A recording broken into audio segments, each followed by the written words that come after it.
I've always wanted to build a software business and leverage technology to make something more efficient. Just, I really love efficiency. It's something that really makes me feel happy about life. All right. So I have had this ambition for a long time. And I felt like I was looking for the thing that I could apply this ambition to. And what I found in my work with Upstate Capital was how important it was to get my heart aligned. And then when I met my co-founder, Seth Levine, in April of 2022, I'd invited him to come to upstate New York to promote a book that he'd written together with Elizabeth McBride on what the face of small business ownership looks like in America today. So they had written this book, and they came on this book tour to Syracuse. And, we spent a couple of days together. And at one point we were having dinner, and Seth said, somebody really should build a solution to this access to capital problem. And I said, it reminds me so much of something I started working on a year into my work at Upstate Capital, of thinking like, how do I make more efficient connections for people who need capital? So I've been thinking about this. And, it's been marinating for a while. Yeah. Well, I mean, like pretty much 7 years. And then Seth comes here, and he's a successful venture capitalist and has a national perspective on this with national relationships. And he wants to work on it together. And he said, let's start a business together. And I said, all right, let's do it. And so we worked on the idea for about a year before we took some real action. And then we formed our business, hired a scientist, a clinical psychologist from the University of Rochester to help us think about how you could measure personality, behavior, and get insights into of people's suitability for entrepreneurship and their attitudes about loan repayment. And then we built and validated a study together with Ron Raggi, and we found that we could validate a system, and we decided we wanted to go test that with making real life loans. Wow. And so that's the path that we're on now with Goodbread. That is so. To follow up on that, why?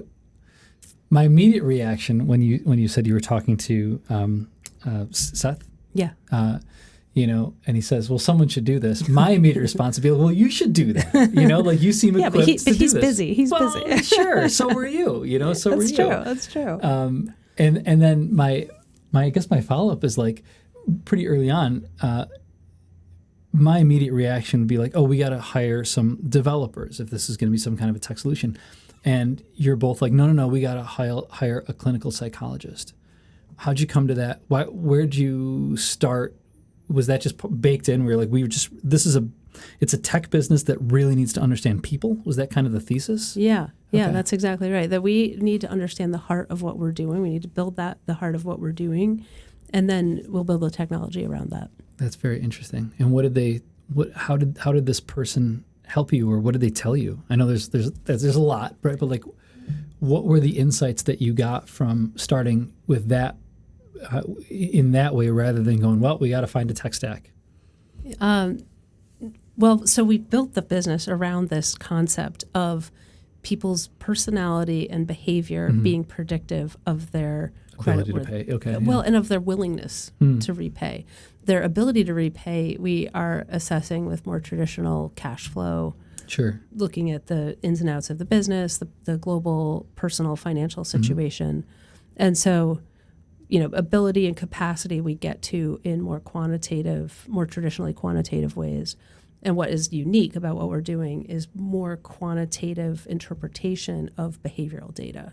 That's very interesting. Yeah. That's very interesting. But that is the core differentiator. And so we started there in building our system. And then, there's a lot of lending technology available. That's not really a new... That's just like off the shelf that you plug in, basically? You can make it that simple, actually. We haven't made it quite that simple. We really own the front end of our application and have put a lot of thought into, and are continuing to put a lot more thought into what that user experience is on the front end. We are using some third-party tools, both on connecting to bank accounts and aggregating because you got to plug into all the data, pipes, right? Right, exactly. Getting insights from the financial data that we can see. So we have those pieces. We're working with a third party for servicing for now because we haven't raised that much money. Sure, So we are working with a company to make sure that we are managing those loans really well once we've decided on the loans that we want to make. It's such an interesting way to go about this because and I know you're not talking about like a personality test, but no, I am. is it really? It's a lot like a personality. It feels like a Myers-Briggs test. But I don't mean like that simplistic. I mean, this is not like, you're going kind of deeper, I'm assuming, to get these insights. Right? Yeah. Yes. This is one piece of it. And so we are deriving some insights from this personality test. And there are things like, do you complete it? And how long do you take to complete it? Do you pay attention while you complete it? How do you know if they're paying attention while they're completing it? We have there's some questions that are baked in that say if you're paying attention, because it's long. It's 64 questions. So it takes 10 minutes to sort of do it and think you should go through it. Is that okay if I do that? Oh yeah, I'll totally do that. Please go ahead. Oh, awesome! All right, awesome.